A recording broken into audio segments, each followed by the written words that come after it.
My name is Keith Blackmore. I'm with the Spark Animation Festival. Today, we are talking to Ted Thomas. Ted is a documentarian and a storyteller, and the son of legendary Disney animator Frank Thomas, one of Disney's nine old men. And so, Ted has a very deep connection to the Disney history, which has influenced his work as a filmmaker. But his most well known project is Walt and El Grupo, a documentary and a new book that explores that crucial chapter in Walt Disney's life during World War II, focusing on the Goodwill trip that Walt took with his team, El Grupo, that they made in South America in 1941. So, to discuss the book and Walt and El Grupo in Latin America, we have the author, Ted Thomas. Welcome, Ted. Good to be with you, Keith. Good to see you again. Our pleasure. So, what initially inspired you to focus on this part of Walt Disney's career and even your father's life in 1941? It was something I had grown up with, of course, um, hearing his stories, and it actually that in a oblique way, the trip had a big influence on my life.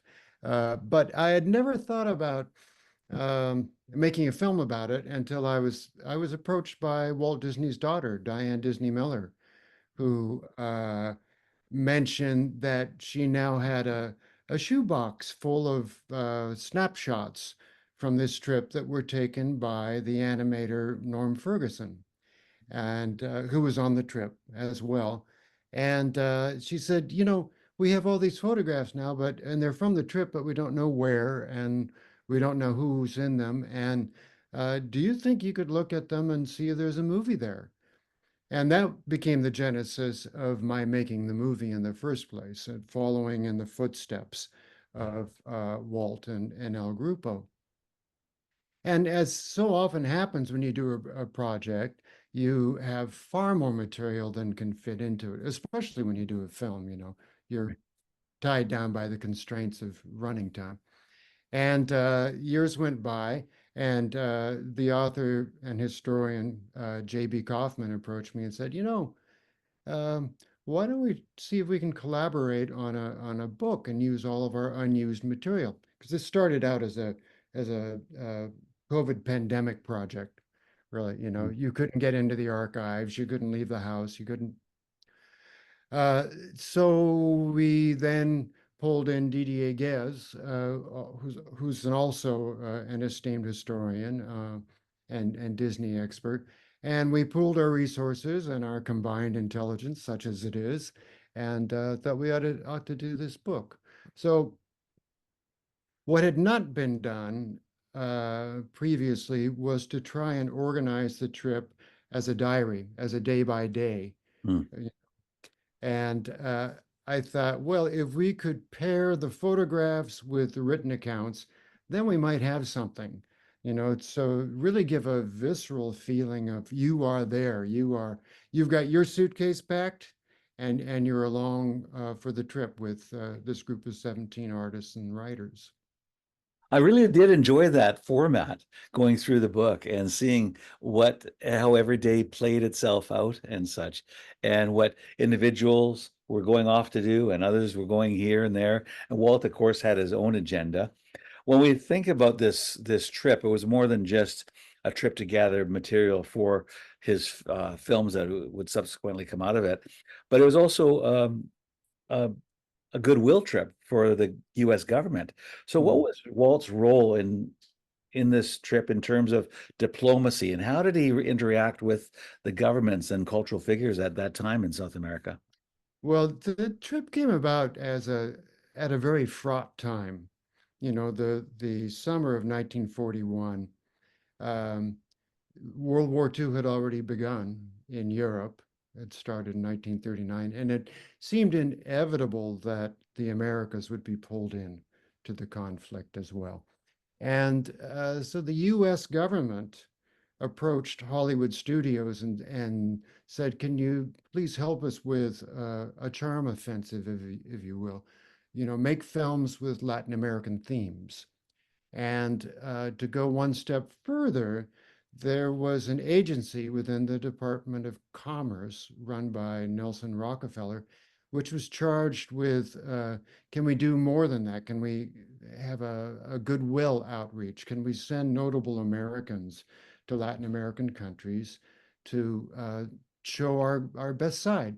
Because the Axis powers, Italy and Germany, had made great inroads, great cultural influence in Latin American countries. It was interesting at that time that the airlines were either American or German run. The telephone companies were all German run. Mm, The film developing equipment, the film laboratories were all German run. mm, And, what came along on those coattails was the influence of the Nazis and Hitler. yeah, So there was a bit of anxiety in Washington that when the U.S. got into the conflict, that they hoped that the governments of Latin America would lean towards the Allies rather than towards the Axis. So that's the geopolitical background uh, for the trip taking place. And Walt was at a real low point in his own life. I mean, it's a little known fact, except for people who study Disney history, is that Snow White was this enormous success, but then Pinocchio, Fantasia, uh, they didn't even make their negative cost back. And this was partly because of the conflict in World War II, yeah, the conflict in Europe, yeah. and the whole cash flow had been cut Yeah, the off, box offices were basically closed off in Europe, Western Europe. gone. Yeah, yeah, So Walt's attitude was, I make movies. I'm not good at shaking hands. I don't want to. I don't want to take a trip to do that.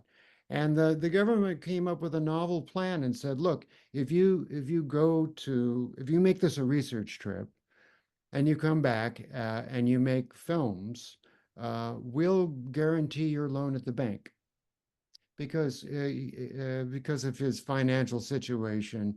He couldn't he couldn't get a bank to loan him the money to make films. yeah, Uh, so he said, "Okay, that sounds like something I can embark on, and it would be worthwhile." So he handpicked a representative group of his artists, and off he went. And the days were just jam packed with. Yes, they went out and gathered research material, but they also met the cream of the intellectual and artistic community in each of these countries, whether it be Brazil or Argentina or Chile or Peru or on and on. And then on top of that, there was the responsibility for putting on a tux every night and going out and shaking hands with government officials. And but wait, that's not enough. RKO, the distributor for Disney films, was rolling out Fantasia throughout Latin America and timed the premiere in each country with the visit of the Disney party. yeah. I So remember in that in the book. Yeah, yeah, so that's in the book too. So that they had to go to reception after reception, premiere after premiere.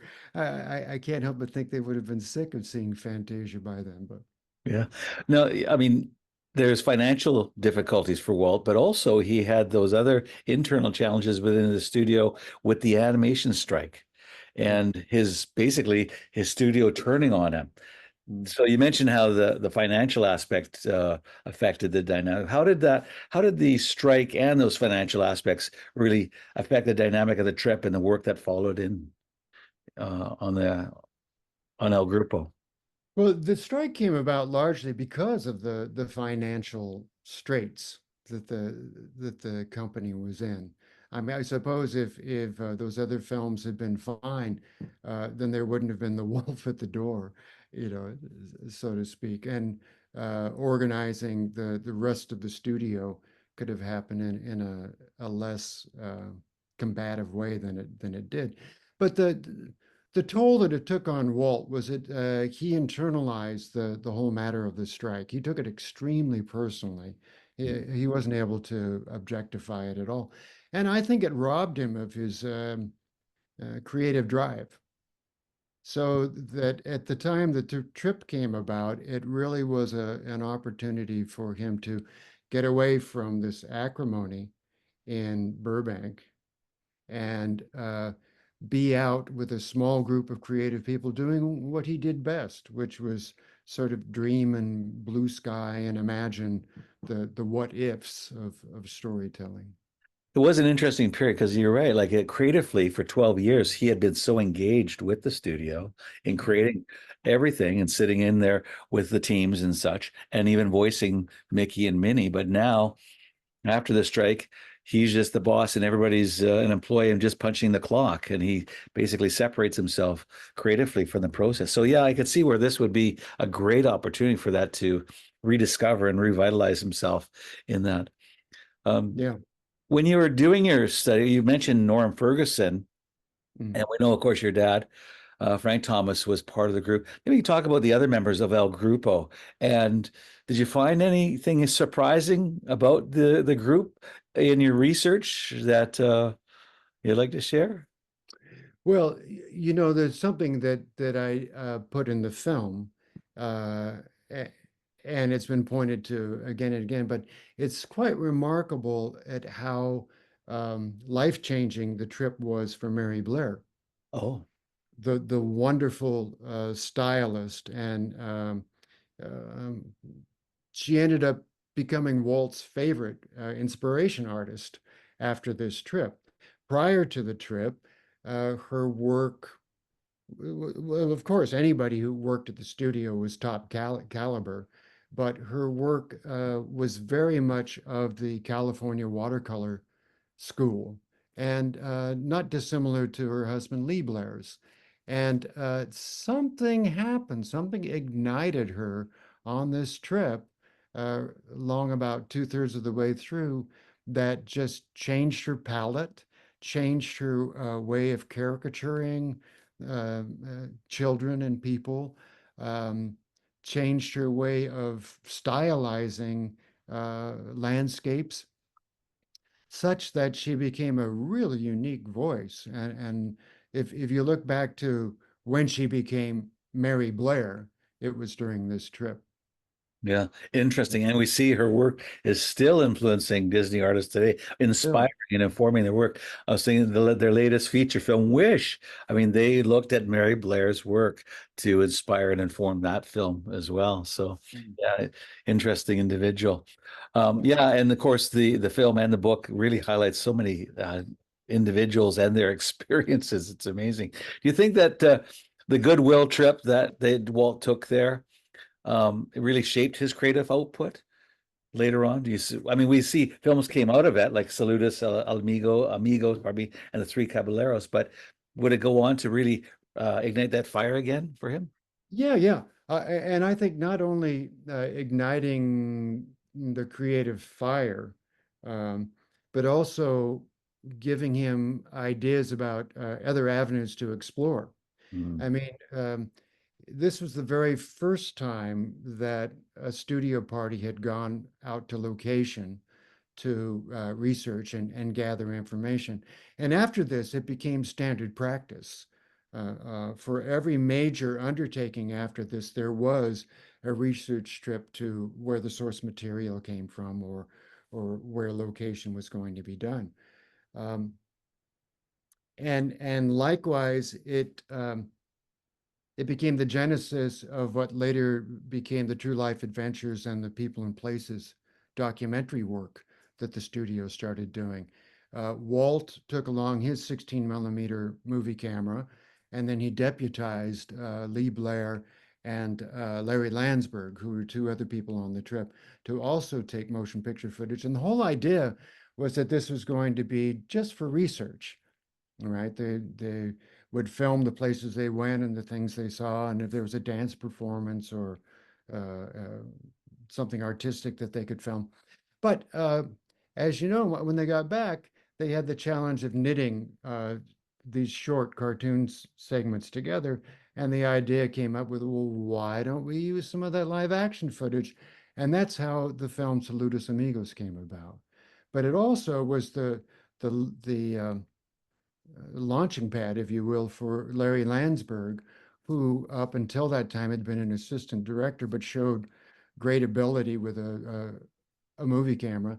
And he became an in-house live action filmmaker and later a contract filmmaker for Walt, supplying several titles for the Sunday night TV shows and won a couple of Academy Awards for short subjects. So that happened also. And then I think just Walt's, it cemented Walt's sort of global interest as a humanist. You know, that he was very, he started out as a Midwestern farm boy, Yeah. Yeah. basically. And after this trip, his interests were global, you know.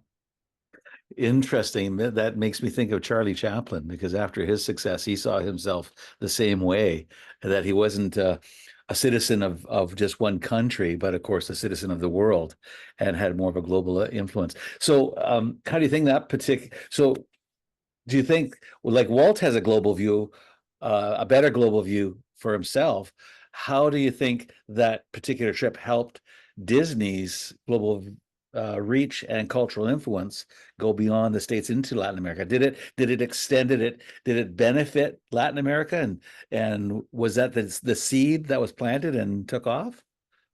Well, a couple of things that happened after the trip that were quite fascinating. One, uh, Jack Cutting, who had come up through the ranks as a young animator by this time, uh, Walt would always reposition people within his company, get them to do different tasks, and Jack was one person who showed an ability and sensitivity for different cultures around the world, and he was tasked with doing the international language versions of all of the Disney pictures from that time on.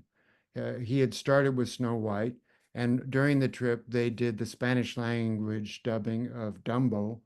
Um, and he would actually stay in Latin America for another 8 months after that, working with artists in Brazil.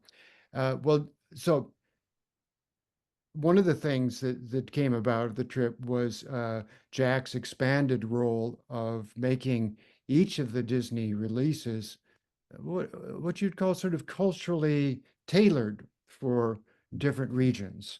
And I think that became a hallmark of the classic Disney canon. As I was talking with Didier, my co-author, who was born and grew up in France, and he said, when I first saw Disney movies, I didn't think that they were American movies. I thought they were French movies. You know, Right. So, they were in French, and they were culturally appropriate for France. So that's one thing that happened. Another thing that happened out of the trip was that there was genuine goodwill that was created from this trip. And when I did the film, I was quite taken by the fact that at the time I made it, here was a trip that had taken place 65, 70 years before, mhm. you know, and people, descendants spoke of it as though it was something that happened last year. It was they were full of family anecdotes uh, of what felt like a recent visit, and it wasn't like, oh yeah, a bunch of people came to town. No, no, it was. I remember when the Disney artist sat at my dining table and drew me Donald Duck. Things like that. And this wasn't just the people who were able to invite the Disney artists into their homes. It was on a broader scale too, because you've got to remember at the time that the El Grupo made this trip, Walt Disney and the Disney artists were flying high as darlings of the intellectuals because Disney had created something that no one had ever seen before. Right. They had invented an art form, and it was all very new at the time they made the trip. I mean, Snow White was 4 years old and was still very, very fresh in everyone's mind. And so they were lionized just about everywhere they went. And whatever grumbling the the German sympathizer press might have was completely overshadowed by the accolades and Yeah. positive press that Yeah. came out from it.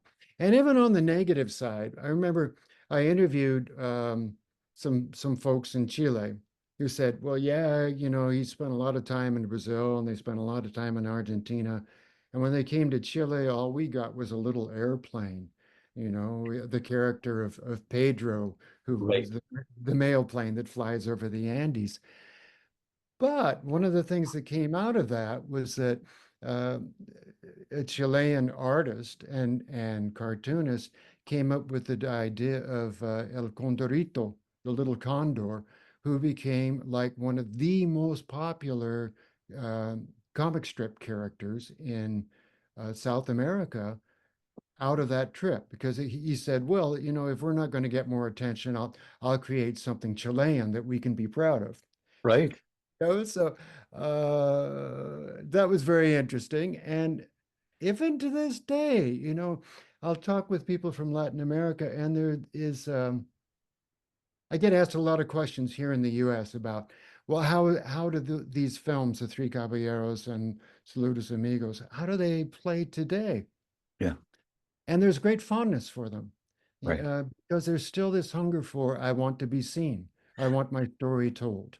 And the Disney team was able to hit enough of the buttons right, even at that time, Right.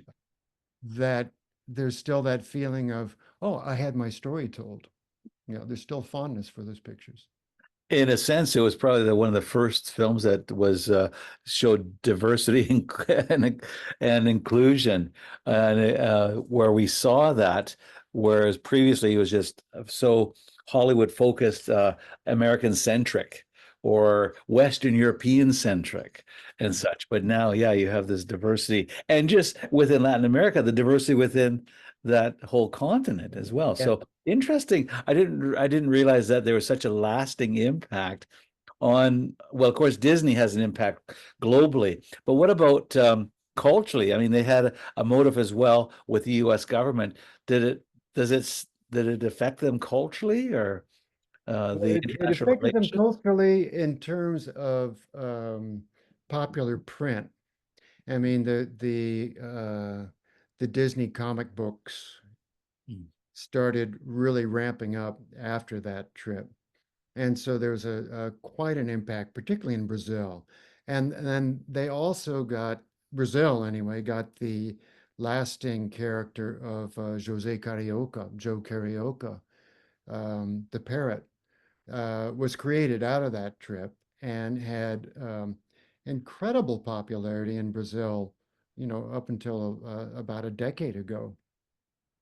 But geopolitically, what came out of this was Brazil ended up being the only nation in Latin America that ended up sending armed forces to the combat in Europe. They sent troops to Italy, with with the Allied nations? the Allied nations. Um, Ironically, the year after the trip in Argentina, Perón came to power, and Mm. his sympathies lay much more with. He had done sort of training in Italy, so he was very much influenced by the success that Mussolini had had with fascism. And Chile did sign a what do you call it? A treaty with the U.S. to supply minerals and war material, from the mines of Chile. So they supported the Allied war effort in that way. And they were called the ABC countries. They were considered to be the three largest economies and the three most Yeah. vital. Argentina, Brazil, Chile. Yeah. Yeah. Um, and then there were some cultural inroads of the handshake variety in Bolivia, Peru, Guatemala, and Mexico. Importantly, Mexico, and the follow-up film, Three Caballeros, helped to cement that more securely too. Let's talk about some of the specifics of the trip. I mean, the basically Walt was doing had his agenda, and the team, El Grupo, Frank and the others, they had their own agenda as well. Their assignments each day in each country. The trip wasn't without its own difficulties. What were some of the challenges that they had in adjusting to those environments, both the political and cultural things that were going on at that time, despite, as you mentioned, the warm hospitality that they were experiencing at that time? Well, just from a traveler's standpoint, the bloom was off the rose pretty quickly. Uh, they traveled by air, but you've got to remember in 1941, this is still sort of the adolescence of commercial aviation. Oh yeah, None of right. the planes are pressurized, right? So you're bumping along at a maximum altitude of about 10,000 feet. There's no radar on the planes, no instrument flying. Flights would be routinely canceled or postponed because of weather, because if you can't see, you can't fly. And because of the size of the aircraft, they were limited to one suitcase, no more than 22 kilos, Oh, for a 10-week long trip, which required you to take to look presentable and also take along evening wear. You had to have your tuxedo, right? And then you checked into hotels that maybe had laundry service once a week, and you were supposed to have a fresh white shirt every night for your diplomatic reception. And then you're supposed to have enough art supplies to actually work during the day, So you had to scrounge around for pencils and paper and pastels and fixative and things like this. And then there's the shipping of how do you get stuff down there and how do you get stuff back? Because even to fly down to Rio from it was a 24-hour flight, basically from Burbank, Los Angeles to Miami, yeah. and then a 3-day trip. Yeah, because you had to refuel. Those planes didn't have, they weren't jets. You would have to, like a jumper, refuel, get on a refuel, and Right. all the way down there. Yeah. They went from Miami to Puerto Rico Mhm. via Cuba and Haiti. And then from there, they went to Trinidad, and from Trinidad to northern coast of Brazil, overnighted in Belém, and then took a full day, 'cause Brazil is a big country, uh, to fly from Belém down to Rio de Janeiro. So there was that aspect also. And then my father joked that he ended up making it through um, Brazil, uh, eating just maraschino cherries and old-fashioned cocktails because That's a uh, that's a good he, thing. Yeah. his daily assignment always involved him rushing out before breakfast was served and getting back just after the lunchroom had closed.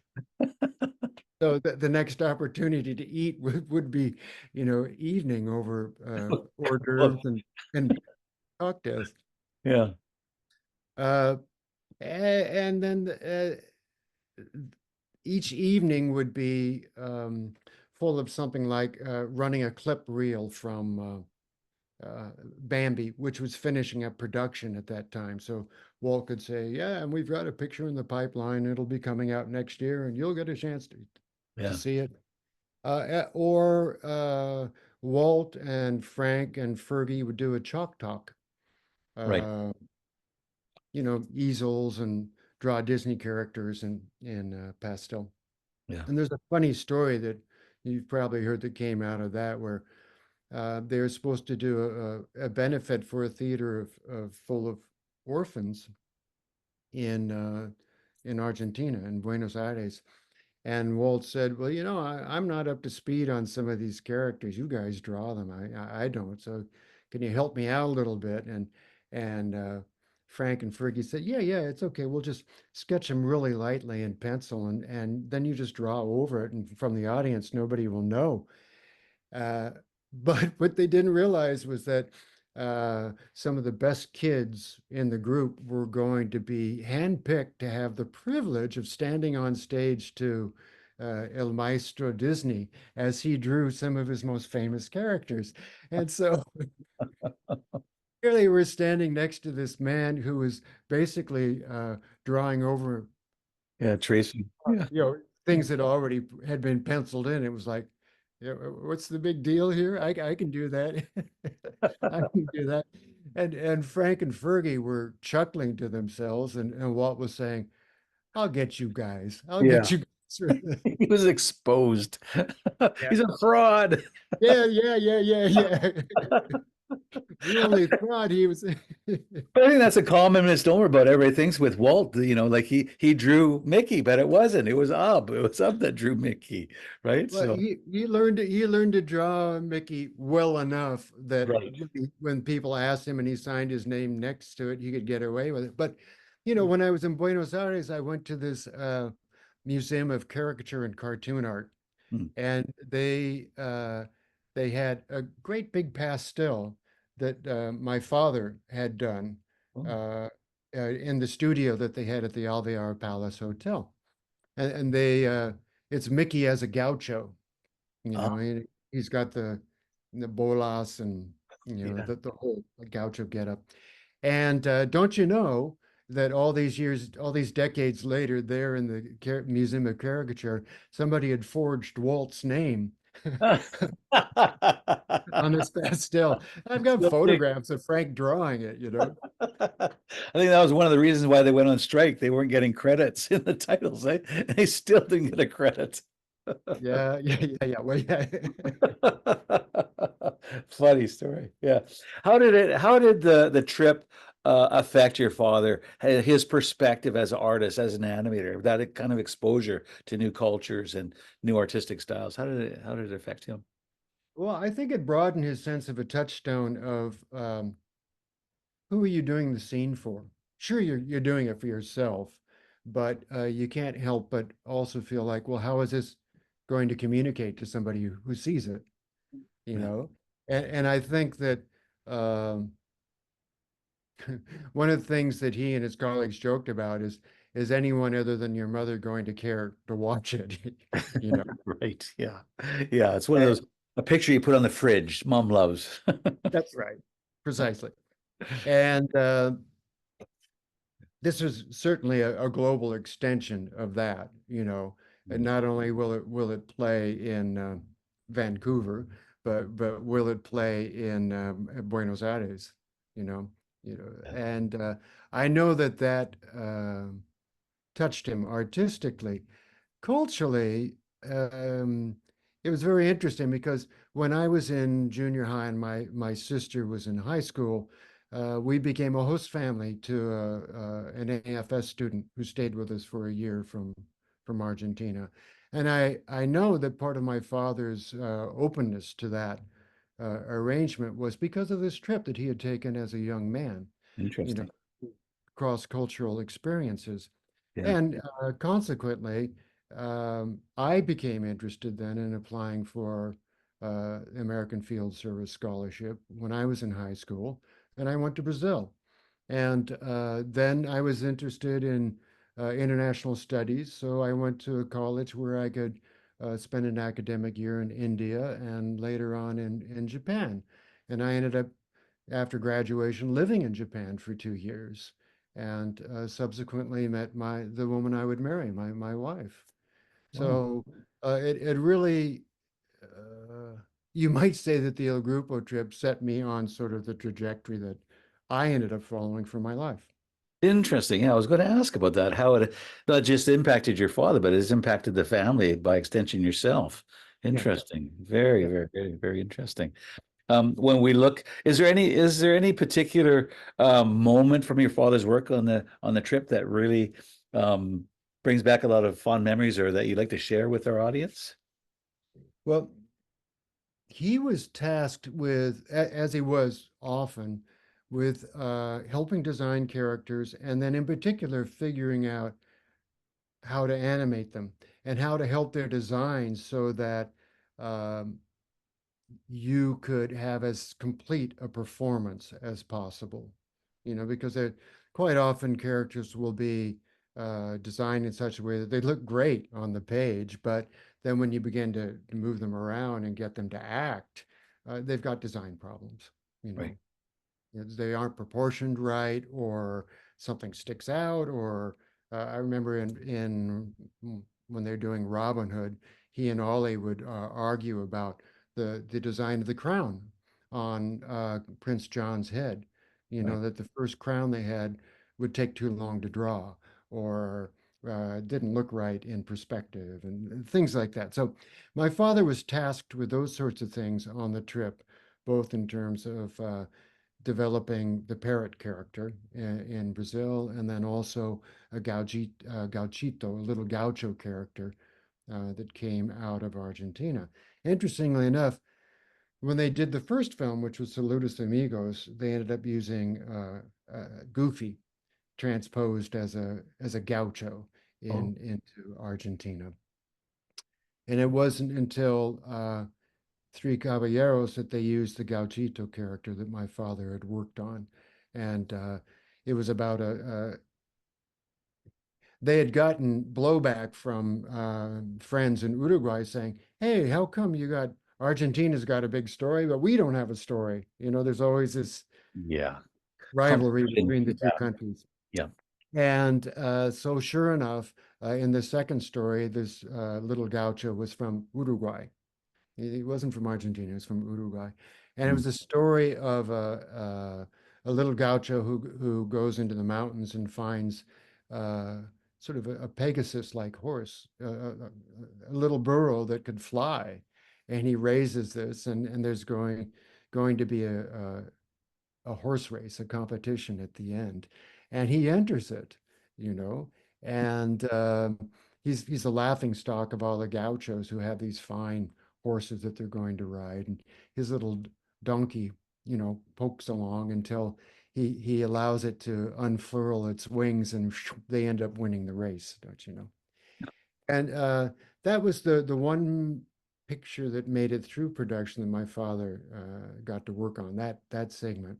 Mm. He had worked on a previous one when he got back from the trip. They put him on the story of the laughing gauchito, the little gaucho whose laugh was so piercing that he could break glass.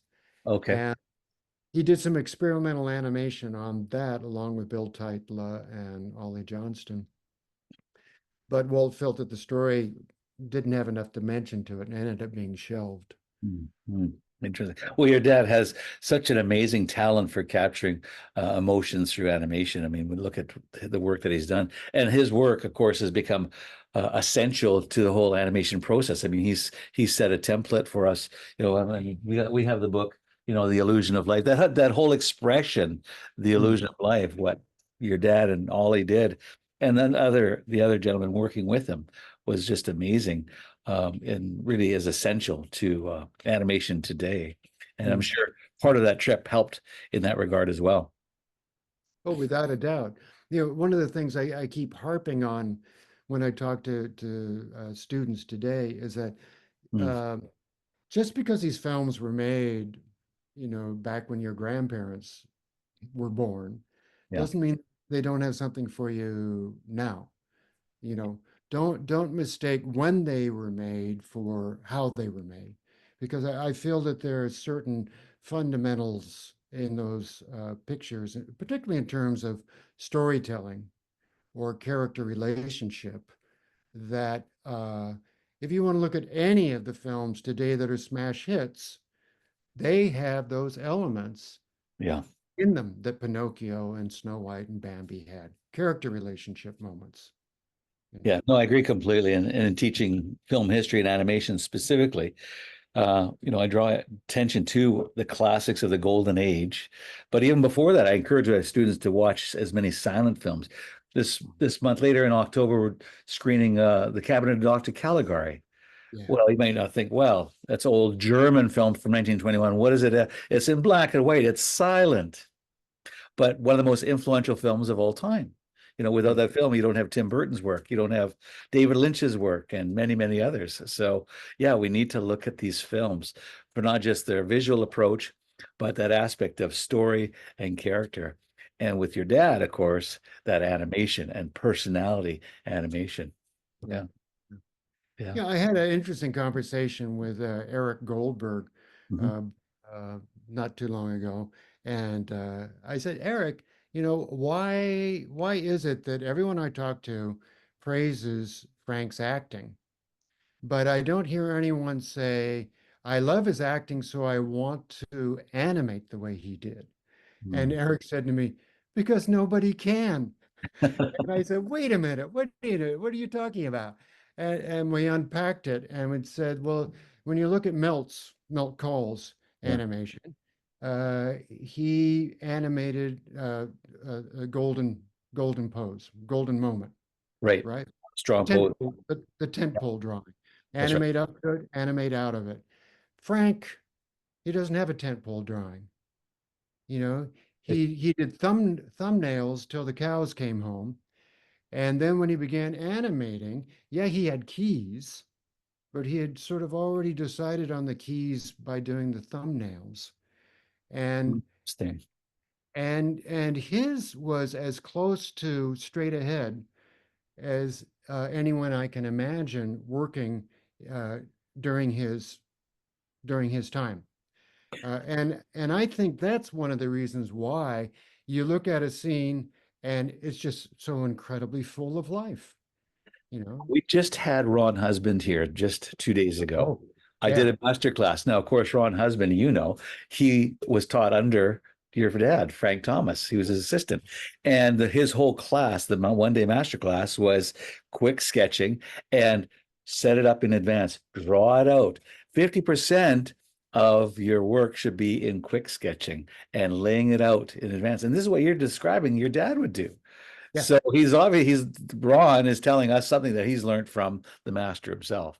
I think Ron probably comes the closest to, uh, you know, you shouldn't imitate your master. No, You should absorb, you know, what absorb what you can and then make your own mark. yeah, You've got to do that. But I think I should talk with Ron more about that. Because yeah. Yeah, it's because a that's exactly the process he did, like exactly what you're describing, your dad does. And that's what yeah. he, yeah, yeah. But what I liked with Ron is that he's that journeyman. I always think of him as that player on the team that he's not the superstar, but he's that journeyman that is very adaptable, versatile, always consistent, rises to a challenge and helps elevate everybody up around him Yeah. with whatever character he's doing. So yeah, it's really good. But yeah, Well, and to me, this is another key aspect of the team that came up with Walt. mm, That is a team of rivals in many ways, but they took their work to each other and they were a team, you know. yeah, yeah, yeah. It'll be good to follow up with Ron. He'll probably give you some insights as to more about your dad's process. So when he was hired by Walt at the studio, what year was that? And did he come out of fine art background or because they didn't have animation schools back then? No, no animation schools. And, uh, he was interested in doing something with art from quite a young age. And uh, had some artistic training, but his father had pushed him to, graduate with a college degree that you can actually get a job with. And if you do that, then and you still want to go to art school, I'll send you to art school. And so he had been up in San Francisco and he came down to Los Angeles to Chenard and studied at Chenard Mhm, uh, for a little over a year. mhm, Very much under the influence of the great illustrator Pruitt Carter. And then Pruitt Carter was going to cut back on his classes. And so Frank realized that he needed to look for a job. And as he used to joke, there are only two places to go. There was the Work Progress Administration, the WPA, and then during the Depression, That's you'd the thing. go, This is the dirty 30s from yeah, 1929, and no work, 25% unemployment. yeah, And all 25%. this, yeah, it's Right. unreal. So it was either doing post office murals or go apply at Disney. Yeah, And this was the fall of 1934. yeah, And so he showed his portfolio and he got hired on for a trial period and made it through the trial period. And then it turned out that he and animation were made for each other. He shot up very quickly. yeah. Um, Everyone's surprised, including himself. Yeah, yeah. No, when we look back at that period, it's a very interesting time. And really, Walt was that disruptor. You Mm, mentioned earlier, like he created an art form where none existed. mm, It was mm, just a filler. And people say compare him to Steve Jobs, but really, Steve Jobs has to be compared to Walt because he did it first. And I think many ways better. I mean, Steve, yeah, he's affected the world with his computers, but Walt, his mark still stands today globally. yeah, yeah. And it's remarkable also to think that this wasn't Walt's first time at bat. No, You know, he basically had uh, failed hard twice. You right. know, With Oswald and with Alice. yeah, Yeah, yeah. The yeah, Lathograms back in Kansas City, yeah, flat, and so yeah, I mean, one of the things I tried to do in the Walt and El Grupo film also was to underline, Walt's own comment. Well, sometimes things fall apart and you have to pick up the pieces and something comes of it. yeah, yeah, yeah. No, it's a wonderful story. And while your film and your book, Walt and El Grupo, it does focus on Disney's international relations and that cultural exchange. I love reading the individual stories of your father, Frank Thomas, and Norm Ferguson, and Mary Blair, and Lee Blair, and such. They add just such a rich layer to that narrative with what they were experiencing there. Mm, mm. Yeah, Well, it's important, as you've pointed out, it's so important to remember that, yes, there was Walt, but there was this whole group of incredibly talented people who coalesced around him. And he gave them opportunities to shine in ways that maybe they wouldn't have been able to do anywhere else, but they were supremely talented people just out of the get-go. yeah. No, I could see this being a trip of a lifetime, 10 weeks that would impact their lives and their work to the very end. I could see that Yeah. clearly. Yeah, yeah. Thank you very much, Ted. It was a pleasure. Again, the book, Walt Disney and El Grupo, The Trip Through Latin America. And you could also look for the documentary film that accompanies this, but actually the book accompanies the film. So it's a great visual aid to the film. So thank you so much, Ted. It was brilliant. I really loved talking with you and reminiscing about this story.